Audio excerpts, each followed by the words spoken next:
গুলটে মামা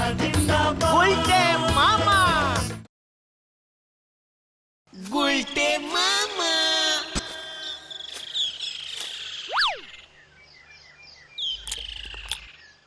কি হলো গুলটে মামা? ঝালমুড়ি তো শেষ হয়ে যাচ্ছে। ও গুলটে মামা, কি হয়েছে তোমার? সেই কখন থেকে এমন চিন্তা করে যাচ্ছ? আমাদের ঝাল মুড়ি শেষ হয়ে গেল, তোমারটা পাঁচু সাবারও করে দিল, তাও তুমি কিচ্ছু বলছো না।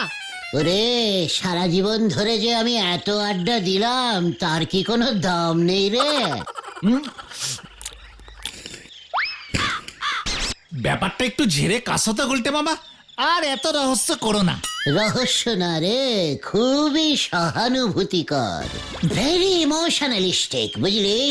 বাঙালির আড্ডা তো এখন প্রায় বন্ধই হয়ে গেছে। আমি ওই গুলটেচরণ গুহ একা দায়িত্ব নিয়ে বাঙালির এই আড্ডা কালচারটা ধরে রেখেছি। আরে সেখানেও সমস্যা। কি হয়েছে গুলটে মামা?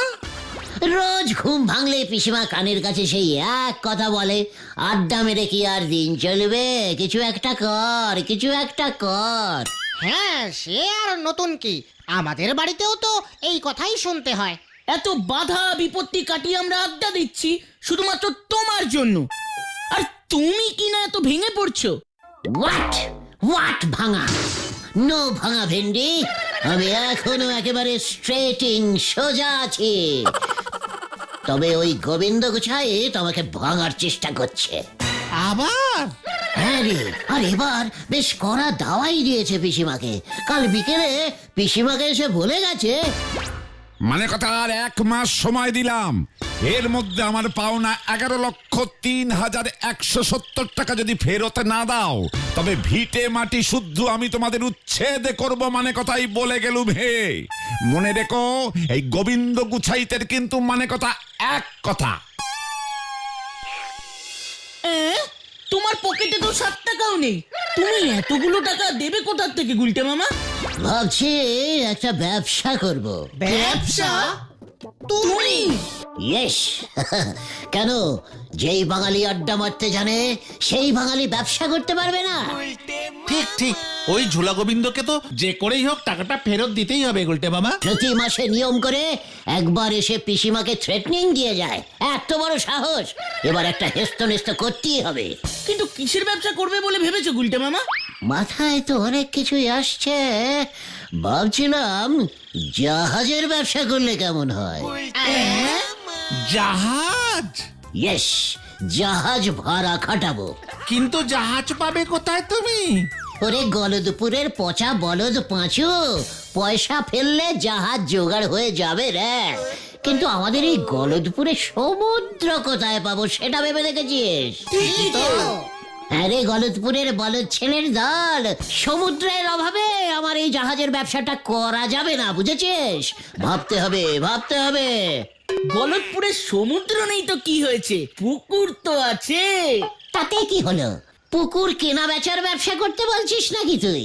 না না না না, ভাবছিলাম পুকুরে তো প্রচুর কচুরিপানা হয়, সে কচুরিপানাগুলো যদি বিক্রি করা যেত। ওরে গলদপুরের হতনা বলদ ঘতন, কচুরিপানার মতো অত স্মল টাইপের ব্যবসা তোদের এই লিডার গুলটে গুহ করে না। শোন, এই গভীর দুপুরে এসব ভেবে আর কাজ নেই, বাড়ি যা তোরা। বিকেলে নড়ার চায়ের দোকানে চলে আয় তো, চা খেতে খেতে ব্যাপারটা নিয়ে ভেরি ডিপ আলোচনা করতে হবে। মনে থাকে যেন, ব্যবসা আমি করবই।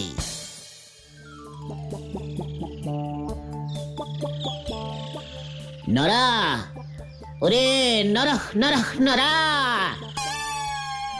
আরে একই নরা, তুই এখানে এইভাবে বসে আছিস কেন? চা বন্ধ। ব্যাপারটা কি গো নরাদা? নরা, নড়ছিস না কেন? নরা নড়বে না গো গুলটে বাবু। হোয়াট? কি হয়েছে কি তোর? কে তোকে এমন স্টপ করে দিল? চাও স্টপ, তুইও স্টপ। খোলসা করে বলতো ব্যাপারটা কি? এগে আমার ডবল ক্ষতি হয়ে গেছে গো। ডবল ক্ষতি? নরা, কে তোর এত বড় ডবল ক্ষতি করেছে বল শুধু একবার। ওই স্কুলের হেড স্যার নটু বাবু। হেড স্যার নটু বাবু তোরও ক্ষতি করেছে? জানতাম জানতাম, যে রেটে তোর দোকানে চা খেতে আসতো নিশ্চয়ই চা খেয়ে দাম দেয়নি। সে তো তুমিও দাও না। ইয়ে মানে তাহলে হেড স্যার আমার ছেলের এই স্কুল থেকে সাসপেন্ড করে দিয়েছে। সে কি? সে এত রেগে গেছে যে বলে দিয়েছে আমার দোকানে আর চাও খেতে আসবে না। থাক, বাঁচা গেল। আরে বাঁচা গেল আর কোথায়, ছেলেটারও স্কুল বন্ধ হলো আর হেড স্যার একেবারে নগদি চা খেতে গো সেটাও গেল।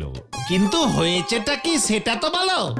আমার ছেলেটারে আমি বাংলা রচনা লিখে দিয়েছিলাম গৃহপালিত প্রাণী। শোন, এইসব কি লিখেছিস? উসবুক, মোরকট, সুসো বেল্লিক, গৃহপালিত প্রাণী বাঁদর। হ্যাঁ স্যার, বাবা বলল সবাই গরু ছাগল মোষ লিখবে, তুই বাঁদর লেখ, তাহলে স্যার তোকে বেশি নাম্বার দেবে। এই তুই নড়ার ছেলে না? হ্যাঁ, নড়া তোকে এই সব লিখতে বলেছে? বাঁদর গৃহপালিত জন্তু? কেন স্যার, অনেকেই তো বাড়িতে বাঁদর পোষে। হ্যাঁ, তা তো অবশ্যই, তোকে দেখেই সেটা বোঝা যাচ্ছে। ঠিকই ধরেছেন স্যার, মানুষ তো আগে বাঁদরই ছিল। আপনিও স্যার মনে হয় বাঁদরই ছিলেন, বাবা তো তাই বলেছে। নড়া! ইস, তুই একবার আমাকে বলতে পারলি না? তোমার যে বললে কি হতো? আমি একটা অন্য গৃহপালিত জন্তু নিয়ে রচনা লিখে দিতাম, দেখতে হেড স্যার কেমন খুশি হয়ে তোর চায়ের ডবল দাম দিত। ও বলছে বাবু আমারই বাঁচান, রচনাটা বলেন দিনই, ছেলেরে দিয়ে লিখে হেড স্যারের কাছে পাইতে দিই, তাতে যদি হেড স্যারের রাগ কমে। তুমি রচনা বলবে এখন? গৃহপালিত প্রাণী? কি প্রাণী দিয়ে রচনা বলবে তুমি? ইয়ে মানে গৃহপালিত আনকমন প্রাণী, যেমন হচ্ছে গিয়ে তোর হাতি। ইয়েস, হাতি। ওরে বাবা, সে তো অনেক বড় ব্যাপার গো। হাতি গৃহপালিত জন্তু? হাতিকে গৃহে পালন করা যায় গুলটে মামা? আলাবাত যায়, একটু ভালো করে বুঝিয়ে বললেই হাতি বুঝে যায়। সুরের উপর রোজ দুবার নিয়ম করে হাত বুলিয়ে দিলেই দেখবে হাতি কেমন সুরসুর করে সুর গুটিয়ে পোষ মেরে একেবারে গৃহের কোনায় গিয়ে ঘপটি মেরে পালিত হয়। ও যে বাপজি বাপ, এটা তো ভেবে দেখিনি গো, কিন্তু হাতি তো বনে থাকে বলি শুনেছি। ওরে নরারে, গরু মোষ ছাগলও বনে থাকে, যখন বনে থাকবে তখন বন্য, আর ঘরে এনে পোষ মানালেই হয়ে যাবে অন্য। এ মানে গৃহপালিত। ঠিক বলেছ তো। বাঁদর কেউ লেখে? হেড স্যার বাঁদরের নাম শুনলেই খেপে যায়, সারাদিন এত বাঁদরের মধ্যে থাকে তো। এই খেয়েছে, এটা তো ভেবে দেখিনি। এবার হাতি নিয়ে লিখবে তোর ছেলে। হাতি হইল একটি খুবই বৃহৎ এবং শান্ত প্রকৃতির গৃহপালিত জন্তু। অন্য কোনো গৃহপালিত জন্তুর সুর নাই, ইহার আছে। ওই সুর দিয়া মাঝে মাঝে পোষা হাতি মালিকেরও পিঠ চুলকাইয়া দেয়। এছাড়া হাতি ঘাস খায় না, তাই রোজ রোজ মাঠে চড়াইবার কোনো ঝামেলাই নাই, কেবলমাত্র কলা গাছ খায়, যাহা আমাদের এই গলতপুরে সস্তায় প্রচুর পাওয়া যায়। হাতি জোরে দৌড়াইতে পারে না, তাই পালাইয়া যাইবার ভয় কম। হাতি বেশি খাইলেও খুবই অল্প, মানে অল্প পাটি করে। গরুর মতো যখন তখন যেখানে সেখানে করে না। এইখানেই শেষ নয়, দরকার হইলে ওই হাতির পিঠে চড়িয়া এদিক সেদিক যাওয়াও যায় এবং হাতিটিকে ভাড়াও খাটানো যায়। চালিয়ে যাও গুলটে মামা, চালিয়ে যাও। এছাড়া হাতিটি যদি মরিয়াও যায়, তাহা বিক্রি করিলে লাখ টাকা পাওয়া যায়। জয় গুলটে মামার জয়। ওরে বাপজি বাপ, এই গৃহপালিত হাতি দিয়ে তো তাহলে ব্যবসাও করা যায় গুলটে বাবু। আমি হাতির পিঠে ঘুরে ঘুরে রানিং চা বিক্রি করব, দরকার হলে হেড স্যার স্কুলে পৌঁছে দেব কোন। ওই ব্যবসাটা এবার আমি করবো রে নরা। পেয়ে গেছি আমি।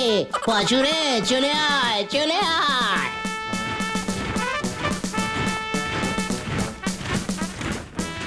ওরে বাপরি বাপ, হাতি দেশে অত নচনা দেখা যায় সেটা তো ভেবে দেখিনি, কিন্তু গুলটে বাবু হাতির ব্যবসা করবে বলছে।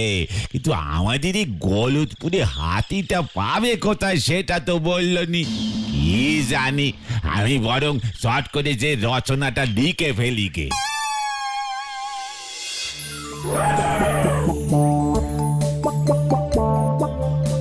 গুলটে মামা ইস ট্রেনটা মিস হয়ে যাবে মনে হয়। আজকে এখনো আসছে না কেন? এত দেরি তো হয় না। যা দুলকি চালে চলে।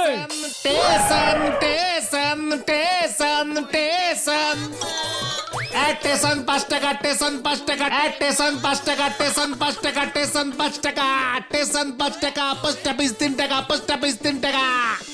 আরে আরে আরে দাঁড়ান দাঁড়ান দাঁড়ান, আমি পোস্ট অফিসে যাব। থামুন থামুন। বসার জায়গা নেই, ঝুলে যেতে হবে। ও তাই যাব তাই যাব। 3 টাকা 3 টাকা 3 ticket ticket ticket. Stop stop stop, post office চলে এসছে, post office post office. Station এসে গেছে, স্টেশন এসে গেছে, স্টেশন এসে গেছে। হাতি এখন গ্যারেজ যাবে, গ্যারেজ গ্যারেজ, হাতি এখন গ্যারেজ যাবে। নামুন নামুন।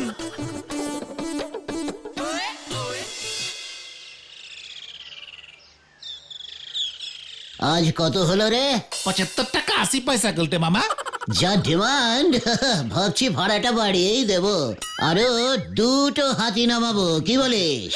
হ্যাঁ গুলটে মামা, পেট্রোল ডিজেল কিছুই লাগছে না, ফুল প্রফিট। মধুদার কলা বাগান থেকে গোটা 10 কলা গাছ কেটে আনিস তো ঘটনা। ঠিক আছে গুলটা মামা। ও গুলটে মামা, গুলটা মামা, গুলটে মামা। হ্যাঁ, ইয়ে মানে কি কি কি হয়েছে কি? এত হাঁক ডাক করছিস কেন? কি ভাবছো গো তুমি? হাতি, হাতির ব্যবসাটার কথা ভাবছি রে। কিন্তু ব্যবসা যে করবে, হাতি কই? কিনতে হবে। হাতির তো মনে হয় অনেক দাম হবে। টাকা কে দেবে? ওই গোবিন্দ গুছাই? কে রে পাচু? ওরে বিজনেস অত সোজা ব্যাপার নয়, বিজনেসের টাকা জোগাড় করতে হয় ব্যাংক থেকে। হ্যাঁ রে, কালকেই সকাল সকাল আমাদের গলতপুরের ধনভান্ডার ব্যাংকে যেতে হবে। ম্যানেজারের সঙ্গে কথা বলতে হবে, বুঝলি? ম্যানেজার যখন শুনবে না যে আমি এমন একটা হাতির ব্যবসা করতে চলেছি, দেখবি কেমন খাতির করে। এই আগামীকাল কিন্তু তোরা তৈরি থাকিস।